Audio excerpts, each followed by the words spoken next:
کو لیے چلتے ہیں منڈی بہاؤدین سے ڈسٹرکٹ رپورٹر نوید افضل چرنڈیا کی رپورٹ کے مطابق رہنما پی پی بطال حسین نے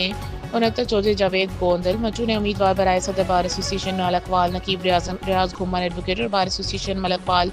وکلا کے اعزاز میں پرتکلف عشائیہ دیا۔ بار ایسوسی ایشن کے ایڈوکیٹ تحصیل ملکوال بھر کے وکلا کے اعزاز میں مچو ہاؤس میں عشائیہ میں شرکت کی۔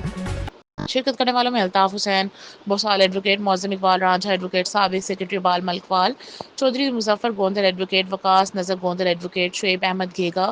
ایڈوکیٹ، حامد یار بوسال ایڈوکیٹ، ندیم شہزاد گوندل ایڈوکیٹ، میاں حسن ایڈوکیٹ، صفدر کھوکھر ایڈوکیٹ، نوید گجر، سعید احمد فرحی ایڈوکیٹ، جون ایلیا ایڈوکیٹ، محسن سفرا، ذیشان خالد دالکا ایڈوکیٹ، امیدوار برائے سیکرٹری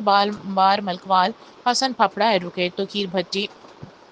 حسن جاڑا، سید عاطف نقوی ایڈوکیٹ، رضوان مسرت advocate, Saddam Bosal, Shafqat Sarmad advocate, ملک فیصل کھوکر ایڈوکیٹ، مبشر سندھو ایڈوکیٹ، امجد مغل ایڈوکیٹ، سہیل اظہر بلوچ سیکرٹری بار ملکوال اور دیگر معزز اراکین بار کی خصوصی شرکت۔ اس موقع پر امیدوار صدر بار ایسوسی ایشن ملکوال نقیب ریاض گھومن ایڈوکیٹ نے جاوید اقبال مٹو کا شکریہ ادا کیا۔ کیمرامین ٹیم کے ساتھ محمد انور صاحب۔